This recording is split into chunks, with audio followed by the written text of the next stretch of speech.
अस्सलाम वालेकुम। दस्तक टीवी के साथ मैं हूं हफ्सा खालिद। आज हम मौजूद हैं एक जूते के कारखाने में और जानेंगे कि दुनिया में मौजूद जो जूते पाए जाते हैं वो बनते किस तरह से हैं। आइए हमारे साथ चलिए और देखिए कि किस तरह से जूते बनाए जाते हैं।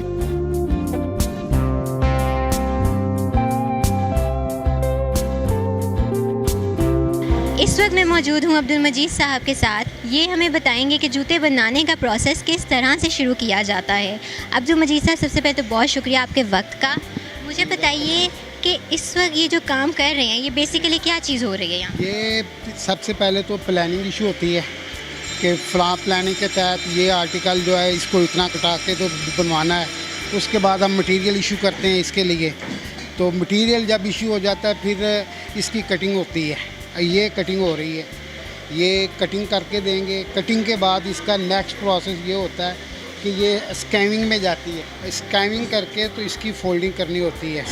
ये भाई हमारे स्कैनिंग कर रहे हैं। स्कैनिंग करने के बाद ये माल जाएगा क्लोजिंग डिपार्टमेंट। क्लोजिंग वाले जो है इसका फिर वो पूरा एक अपर तैयार करेंगे। तो उसके बाद फिर जो है ना वो मतलब स्टेप बाय स्टेप आगे चलता जाएगा प्रोसेस। स्कैनिंग होने के बाद ये अपर मैनों के पास आ जाती है कटिंग। तो ये अपर वाले क्लोजिंग वाले इसका मुख्तलिफ कंपोनेंट जोड़ के तो इसको अपर बनाना शुरू कर देते हैं। शूज़ के जो ऊपर वाला पार्ट होता है, पार्ट्स होता है ये अपर मैन तैयार करना शुरू कर देते हैं। ठीक है, ये शूज़ का अपर जो है ऊपर वाला हिस्सा जो है ये तैयार हो रहा है। अब ये एक टाइम में मतलब कितनी देर में कितने ये पीसेस तैयार कर लेते हैं ये लोग? एक दिन में 3 पेयर जो है ना वो तैयार होते हैं। एक बंदा एक दिन में 3 पेयर। इतने हार्ड आर्टिकल हैं हमारे और हमारी डिज़ाइनिंग जो है वो बहुत मतलब कि डिफ़िकल्ट है। उसको बनाते हुए एक दिन में कम से कम 3 पेयर, इससे ज़्यादा नहीं।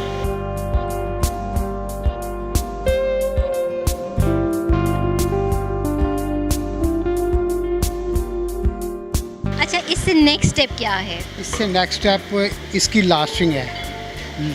वो मैं आपको वो बता देता हूँ। लेकिन ये कि यहाँ पे डिफरेंट आर्टिकल बन रहे हैं। एक आर्टिकल ये है, वेरी नेक्स्ट ये है, फिर और है। लेकिन इसके बाद अपर बनने के बाद इसका नेक्स्ट आर्टिकल है लास्टिंग का। अब मैं वो आपको बता देता हूँ।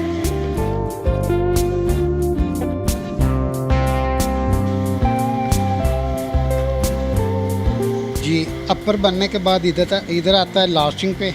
ये लोग फिर लास्टिंग करते हैं। अभी आपको एक पाँव जो है वो करके दिखा देते हैं।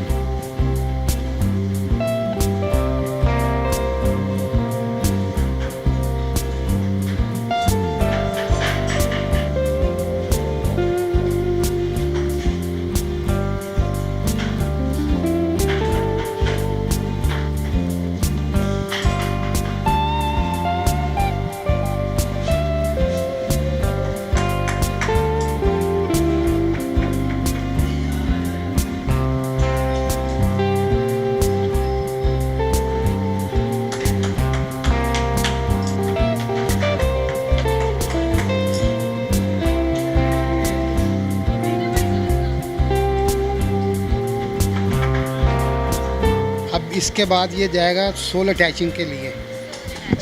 अच्छा, तो एक दिन में कितने शूज़ ये फिनिशिंग के लिए आते हैं और कितने टाइम में प्रिपेयर हो जाते हैं? उसके लिए एक दिन में 15-16 जोड़े एक बंदा कर सकता है। ये 15-16 पेयर। इसके बाद का क्या प्रोसेस होगा? ये अब सोल अटैचिंग पे जाएगा। सोल अटैचिंग के बाद ये फिनिश के लिए जाएगा। चलें अगला स्टेप हमें दिखाइए। जी, लास्टिंग के बाद अब हम आए हैं सोल अटैचिंग के पास। आइए जानते हैं। हाँ जी, अब ये जो जूता आया है इसको सबसे पहले पेस्ट लगाएंगे। पेस्ट लगाने के बाद इसको थोड़ा टाइम देंगे ताकि ये खुश्क हो जाए। कितना टाइम देते हैं? ये डिपेंड करता है मौसम के हिसाब से। 60 मिनट भी दे सकते हैं, इससे कम भी दे सकते हैं, इससे ज़्यादा टाइम भी हो सकता है। गर्मियों में ज़्यादा से ज़्यादा इसको कितना टाइम लगता है? 60 से 90 मिनट। ओके, और ये बहुत ज़्यादा होती है। सर्दी में नमी कम होती है तो उसमें ये जल्दी जो है ना वो लग जाता है। तो एक दिन में यहाँ पे कितने सोल लगते हैं? ये आलमोस्ट मेरे 3 आदमी जो है 100 पेयर लगा देते हैं डेली।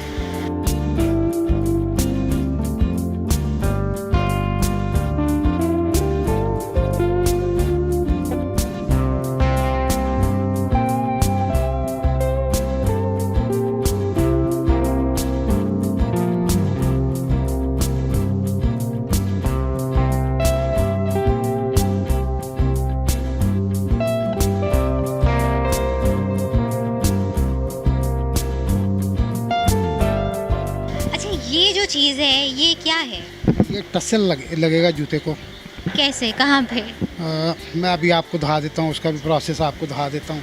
अच्छा, ये जो मतलब वो बन रहा था वहाँ पे, वो इस तरह से लगता है आकर। ये फॉर सिर्फ डेकोरेशन के लिए ना? हाँ, decoration just like that style. Style.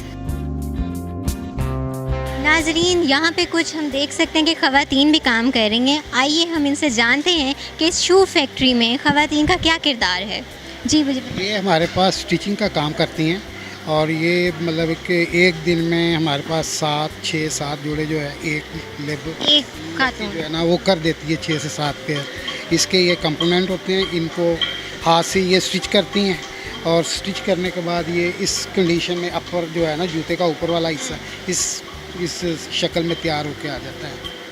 मतलब कि जूते बनाने में हाथ से भी सिलाई की जाती है। हाथ से भी सिलाई की जाती है।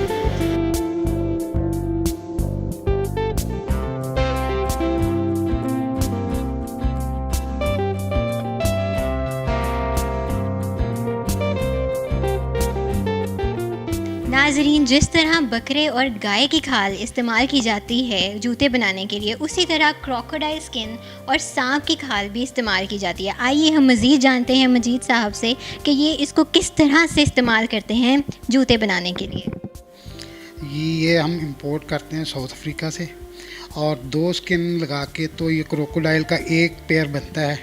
2 स्किन? 2 स्किन यानी कि जिस तरीके से ये है, इसकी 2 स्किनें होंगी तो ये एक जूता बनेगा तब एक सा।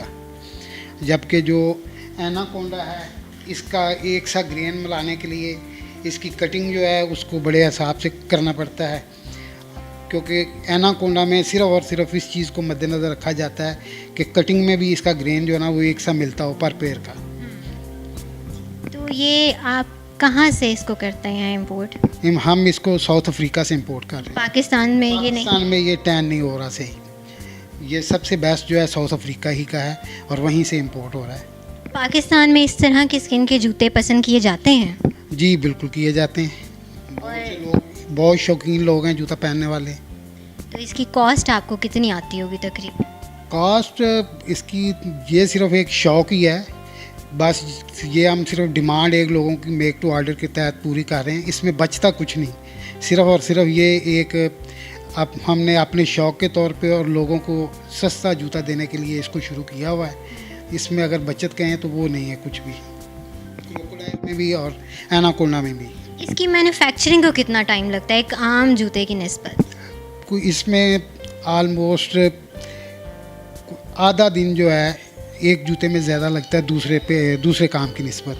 अच्छा, पाकिस्तान में इन जूतों की कितनी डिमांड है? मोस्टली जो लोग फॉरेनर होते हैं वही आके इन चीज़ों को पसंद करते हैं। जो फॉरेन में रह के आए होते हैं पाकिस्तानी, या कोई फॉरेनर आया होता है पाकिस्तान में, तो वही पसंद करते हैं। पाकिस्तानी लोग बहुत कम जो है ना वो अभी इसको इस्तेमाल करते हैं, क्योंकि इन्हें अभी शौर नहीं है। तो ये आप एक्सपोर्ट भी करते हैं क्या बनाकर? एक्सपोर्ट भी करते हैं। तो वहाँ से कोई आपको डिमांड आती है या आप खुद ही बना? इसको सिर्फ और सिर्फ मेक टू ऑर्डर में, बस ये 2 आर्टिकल जो हैं इनको मेक टू ऑर्डर में करते हैं, अदरवाइज़ नहीं। इन दोनों स्किन्स के अलावा भी कोई स्किन यूज़ होती है? नहीं, फ़िलहाल नहीं। कौ में इस्तेमाल होती है, वो ऑलरेडी आपको हमने अंदर दिखा दी हैं। कौ के अलावा और कोई नहीं होती इस्तेमाल। अच्छा, अप्रॉक्सीमेट मार्केट प्राइस क्या है इसकी? 1+ है। 1+? 1 लाख प्लस। तो ये तो बहुत ही कोई शौकीन किस्म के जो लोग होंगे, शौकीन किस्म के, या जो जूते को समझता है वही बंदा इसको आके ना बनवाता है, और कोई नहीं। एक महीने में अगर इस तरह की स्किन का कोई जूता बिकता हो तो वो किस मिकदार में बिकता है? आप एक आध जोड़ा, बस?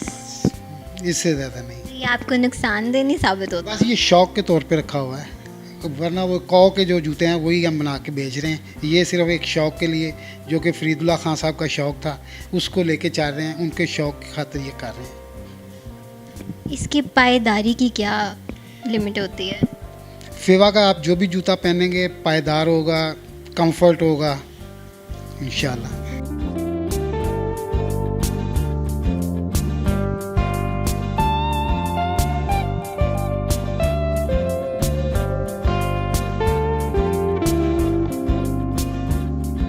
अच्छा, इस प्रोसेस के बारे में बताइए, ये क्या हो रहा है यहाँ? यहाँ पे ये अब जूता फिनिश हो रहा है और ये फिनिश करके तो इसको मुकम्मल तैयार करके तो फिर इसके बाद डब्बे में पैक कर देंगे। फिनिशिंग के लिए कितने प्रोडक्ट्स आते हैं एक दिन में? वो राउंड अबाउट 50 प्लस पेयर एक दिन में एक बंदा कर लेता है। एक बंदा? एक बंदा 50 प्लस भी हो जाते हैं, 40 प्लस भी हो जाते हैं, ये डिपेंड करता है कि काम किस तरह का है। फिनिशिंग में क्या क्या चीज़ें आती हैं जो एक जूते को फिनिश प्रोडक्ट की एक शक्ल दे देती हैं? सबसे पहले सफाई करनी होती है, सफाई करने के बाद इसको पॉलिश करते हैं, फिर बाफ वगैरह लगाते हैं, फिर क्रीम लगा के इसको फाइनल कर देते हैं, ब्रश लगा देते हैं। और फिर ये बॉक्सिंग की तरफ चला जाता है। अब ये माल बिल्कुल तैयार हो गया है, अब ये डब्बे में पैक होगा और डब्बे में पैक होने के बाद ये वेयर हाउस में चला जाएगा, वहाँ से एज़ पर डिमांड इसकी सप्लाई होती रहेगी। एक बंदा कितनी पैकिंग कर लेता है एक दिन में? ये डिपेंड करता है काम पे, लेकिन ये कि 300 पेयर जो है ना वो एक दिन में आराम से पैक हो जाता है पर पर्सन? जी।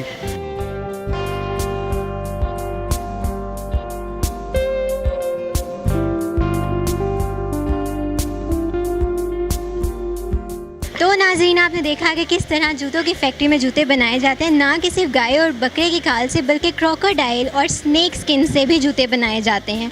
अगर आप में से कोई इस तरह के जूते पहनने का शौकीन है तो फेवा शूज़ से ज़रूर रब्ता कीजिए। अब तक के लिए इतना ही, अगली वीडियो के साथ फिर हाजिर होंगे, तब तक के लिए अल्लाह हाफ़िज़।